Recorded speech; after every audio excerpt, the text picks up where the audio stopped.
রাধে রাধে, নিতাই গৌর প্রেমানন্দে, হরি বল হরি বল। তো আপনাদের সকলকে স্বাগত জানাচ্ছি আমার এই ছোট্ট আদরের কানালালের চ্যানেলে। আজকের আমরা এসেছি চন্দন যাত্রা সম্পর্কে জানবো। আজকে এই চন্দন যাত্রার মাহাত্ম্য কী রয়েছে সেটা একটা ভক্তের লীলার মাধ্যমে আমরা জানতে পারবো। আপনারা সকলেই জানেন মাধবেন্দ্র পুরীপাদে, সবাই শুনেছেন কথা। তো সেই পরম ভক্তের সঙ্গে ভগবান লীলা করেছিলেন, সেই মাহাত্ম্যটা আমরা আজকের এখান থেকে শুনবো। চন্দন যাত্রা শুরু হয়েছে অক্ষয় তৃতীয়ার দিন থেকে। অক্ষয় তৃতীয়া এই 2025-এ ছিল 30শে এপ্রিল বুধবার, আর চলবে 21 দিন ব্যাপী, তাই 20 মে মঙ্গলবার পর্যন্ত। তো 20 মে মঙ্গলবার পর্যন্ত এই চন্দন যাত্রা 21 দিন ব্যাপী চলতে থাকবে। তো এর মধ্যে আমরা ভগবানকে অবশ্যই কর্পূর দিয়ে সুন্দর করে, অগুরু দিয়ে, কর্পূর দিয়ে এবং চন্দন বেটে ভগবানের সারা অঙ্গে লেপন করব। জগন্নাথ দেবের চন্দন যাত্রাও হয়ে থাকে। রাজা ইন্দ্রদ্যুম্নকে জগন্নাথ স্বপ্নদেশ দিয়েছিলেন, যে সেই স্বপ্নতেই তিনি বলেছিলেন যে তাকে যেন অমলয়জ চন্দন এবং সুগন্ধি চন্দন যেন এই গ্রীষ্মের সময়, অর্থাৎ এই বৈশাখ মাসে পরম প্রখর সূর্যের হাত থেকে রক্ষা পাওয়ার জন্য যেন অঙ্গেতে তিনি চন্দন লেপন করেন। তো সেই ছিল চন্দন যাত্রার এক মাহাত্ম্য। আজকের আমরা আরও একটা মাহাত্ম্য জানবো। চলুন আসুন আমরা এই মাধবেন্দ্র পুরীপাদের জীবনী থেকে কি জানতে পারি, কেমনভাবে ভগবান লীলা করেছিলেন, স্বয়ং ভগবান কিভাবে বলেছিলেন যে তার শরীরে চন্দন, সুগন্ধি চন্দন বা শীতল চন্দন লেপন করার কথা। সেই গৌর পার্শ্বদ চরিতাবলী থেকে আমরা মাধবেন্দ্র পুরীপাদের জীবন চরিত্রকে পড়ছি। পূর্বে যখন শ্রী মাধবপুরী বৃন্দাবন ধামে এলেন, তিনি শ্রীকৃষ্ণের প্রেমে সতত বিভোর থাকতেন। দিন রাত সম্বন্ধে কোনো জ্ঞান থাকতো না তার। তখন কখনো তিনি কন্দন করছেন, কখনো নৃত্য করছেন, কখনো প্রেমের ভূমিতে গড়াগড়ি দিচ্ছেন। গোবর্ধন পরিক্রমা করে গোবিন্দ কুণ্ডে এলেন, স্নান করে একটি গাছের তলায় বসলেন। শ্রীপুরী গোস্বামী কখনো মেঘে খেতেন না, তিনি কখনোই মেঘে খেতেন না।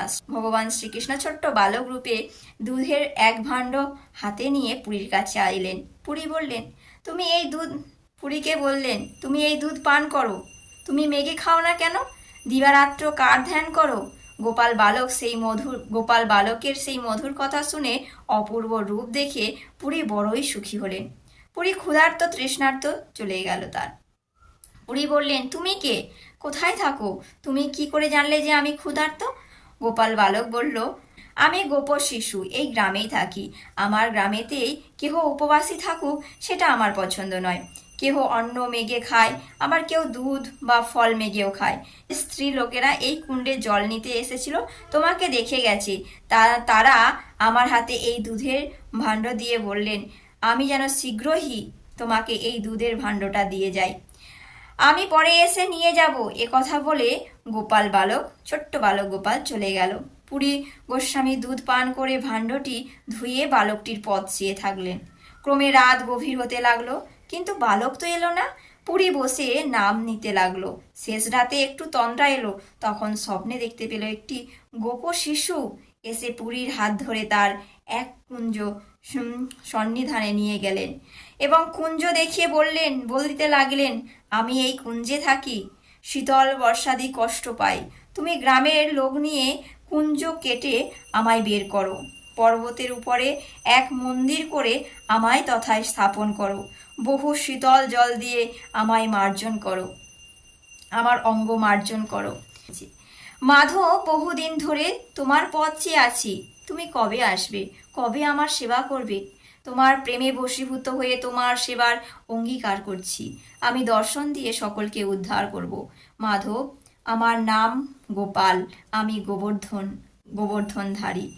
আমি ব্রজে স্থাপিত বৃন্দাবনের ঈশ্বর। আমার সেবকগণ স্বেচ্ছাভরে আমার কুঞ্জে লুকিয়ে রেখে গিয়েছিল।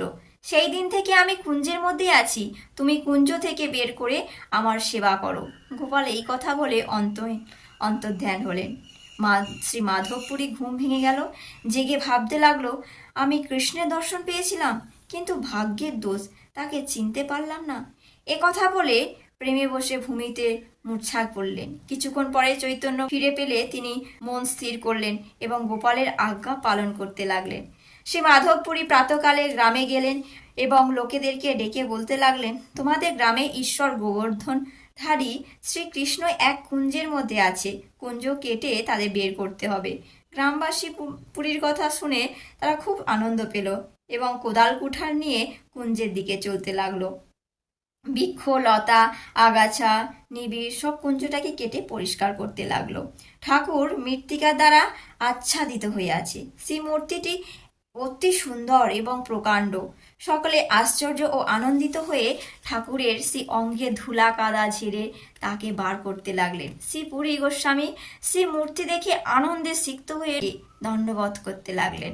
তার আনন্দে তার অশ্রু ঝরতে লাগলো। চতুর্দিকে লোক আনন্দে হরি হরি বলতে লাগলো। বহু বলিষ্ঠ লোক বিগ্রহকে গোবর্ধনের উপর উঠালো এবং একটি মঠ তৈরি করে সেখানে স্থাপন করলো গোপালের বিগ্রহ। শ্রী গোপাল দেবের অভিষেক আরম্ভ হলো।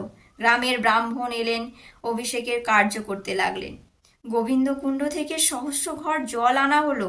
পুষ্প, তুলসী প্রভৃতি সংগ্রহ করে গোপালের এই প্রকট সংবাদ শ্রবণ করে গ্রামের গোপগণ আনন্দে ভারে ভারে দুধ, কলা, চাল, আটা, ঘি সমস্ত কিছু আনতে লাগলো। শ্রী মাধবপুরী স্বয়ং শ্রী গোপাল দেবের মহা স্নান অভিষেক কার্য করলেন।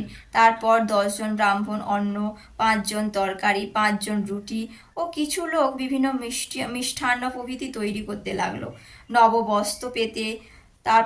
নববস্ত্র পেতে বিভিন্নভাবে নানা ব্যঞ্জন আয়োজন করে পূর্বে শ্রী নন্দ মহারাজ যেমন অন্নকূট মহা উৎসব করেছিল, ঠিক তেমনই যেন অন্নকূট মহা উৎসব অনুষ্ঠিত হতে লাগলো।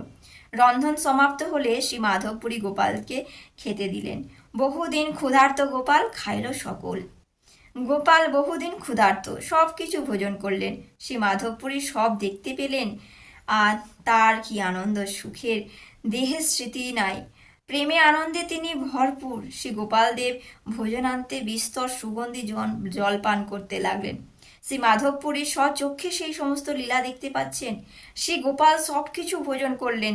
তার দিব্য শ্রী হস্ত স্পর্শ সব কিছুই পূর্ণভাবে রইল। শ্রী মাধবপুরী গোপালকে আচমন করাইয়ে তারপর তাম্বুল দিলেন, তারপর শয়ন করালেন। অতঃপর শ্রী মাধবপুরী প্রসাদ গ্রহণ করার জন্য সকলকে আদেশ করলেন। আগে ব্রাহ্মণীরা ভোজন করলেন, তারপরে দিন দুঃখীরা ভোজন করলেন, তারপর পুরী গোস্বামী প্রভাব দেখে সকলে আশ্চর্য হতে লাগলেন। সেই পুরী গোস্বামী সারাদিন পরিশ্রম করার পর রাতে কিছু দুধ পান করলেন। শ্রীকৃষ্ণ প্রেমে আনন্দে শ্রী মাধবপুরী ক্ষুধার্ত তৃষ্ণা তারা নেই। প্রতিদিন প্রাতকালে অন্যান্য গ্রামের লোক আসতে লাগলো।